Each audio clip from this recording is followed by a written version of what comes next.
All right, so that sound right there, I don't know about you, but it's a little eerie, Yeah. a little too perfect, but still kind of haunting, right?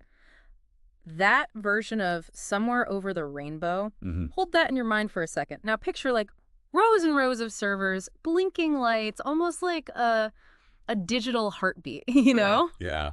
That's the setting for today's deep dive. I mean, we're talking about AI in music, but not just like as a tool. Right. It's way bigger now. It's like it's everywhere and it's moving so fast. Yeah, it's honestly kind of shocking how quickly it's taken over. I mean, our sources, they point out that just a few years ago, like back in 2021, the whole idea of AI making chart-topping music, Mhm. people just laughed it off like it was a joke. Like it was never going to happen. Yeah, exactly. But then fast forward just 2 years later, boom, you have an AI track at the top of the Billboard charts, 2023. And Wow. that's not even the whole story. It's not just making songs. It's everything. Yeah, it's changing the whole game. This one story in our research really blew my mind.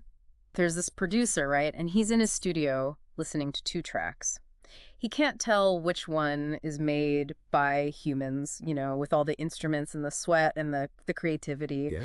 and which one is just made by some algorithm. And the kicker, the AI track cost him like 10 cents to produce.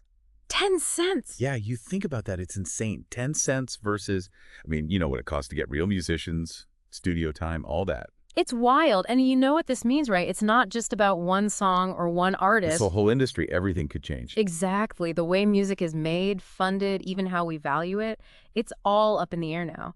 And think about new artists just starting out trying to compete with. With basically free music. Yeah, and this is where it gets really interesting, maybe even a little creepy for you listening out there. Get this. 80% of the background music you hear on those big streaming platforms, it's all AI now. Wow. And guess what? It's not labeled, so you probably have no idea. Yeah, that's a thing, right? Shouldn't we know? Like, if it's all algorithms, shouldn't there be some transparency? Absolutely. And the crazy thing is the human cost. Like, real people are being impacted by this. The opening hour of our source material, it focuses on the session musician lost his job, and he's Right. talking about how he's listening to these playlists and it's all these perfect artificial string sections and they're basically the reason he's out of work. And he says, they didn't replace us, they erased us quietly.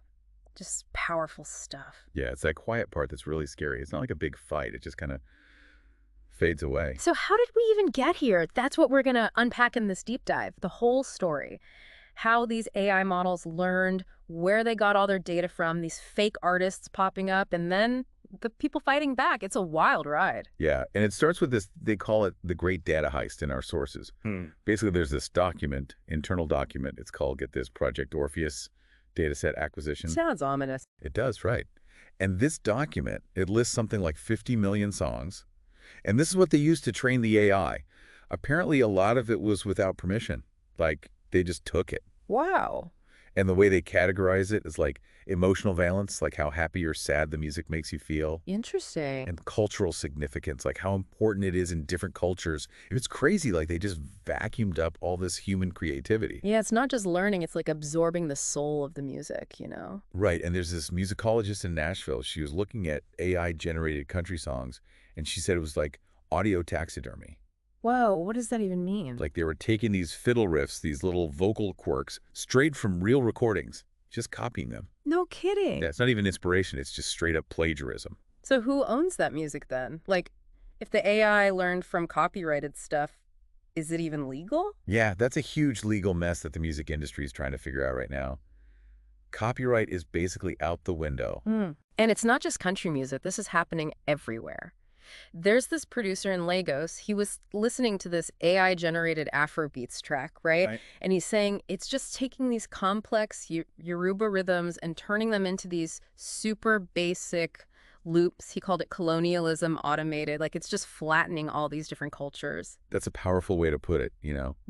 It's not just about saving money or being efficient. It's like, it's erasing what makes music unique. And then, hold on to your hats, we get to the fake artist factories. It's like something out of a sci-fi movie. This Spotify employee, their face is blurred out in the source. They're talking about this playlist, chill folk vibes. Sounds harmless, right? Yeah, totally. But get this, 80% of the artists on that playlist, they don't exist. Yeah. They're made up by AI. Fake names, fake bios, even fake album art. Oh, wow. And why are they doing this? Our sources say it's the record labels. They're pushing this hard because with Yeah. AI, you don't have to deal with, artists and their personalities and their demands. It's Yeah. just churn out the music, no problems. It's like music is a factory product. Yeah, and our sources even found this content farm in Bulgaria. They just pump out these fake artist profiles all day long. And then there's vocal cloning. They can literally bring back dead singers. Like, how is that even possible? There's this one company, they resurrected this jazz singer for a whiskey ad. It's just, where does it end? What even is real anymore? Yeah, it makes you think about, like, authenticity, you Yeah. know? What is the value of a human performance if a computer can just do it? Right. And this one part, this really creeped me out. There's this AI manager. He's bragging about how their algorithm can recreate that moment when a singer's voice cracks with emotion. And he's like, see? We fixed imperfection. Like, that's the goal, to eliminate the human element.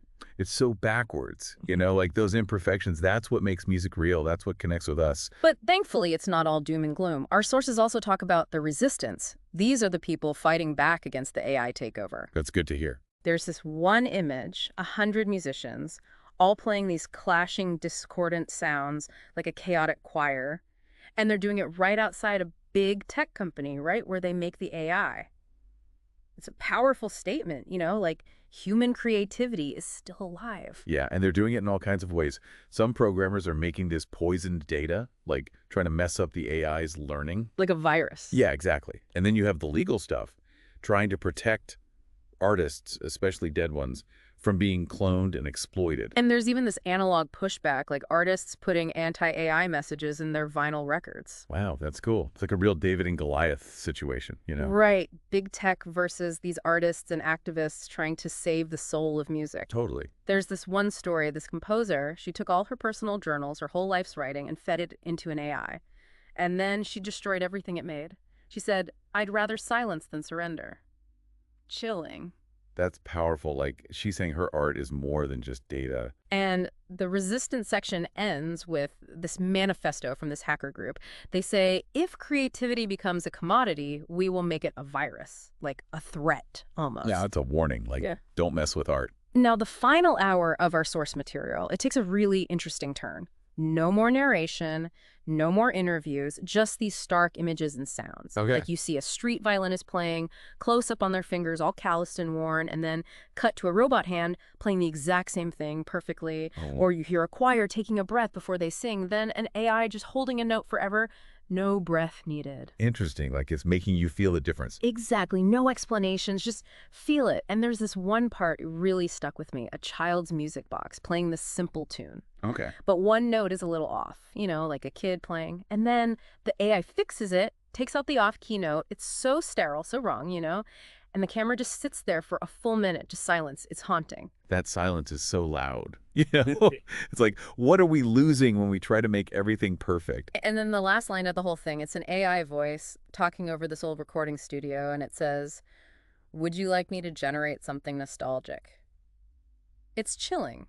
And it ties into the whole idea of the uncanny valley of the soul. Like, the AI can make stuff that sounds like the past, but it's empty, It's scary. Right. Like, can it manipulate our emotions, make us feel things that aren't real? That's the question. So as you're listening to all this, really think about it. What happens when art becomes just a product, when it's all perfect and there's no human touch left? What does that mean for you, for the music you love? It's a big question. Yeah, it is. And it's one we all need to be asking.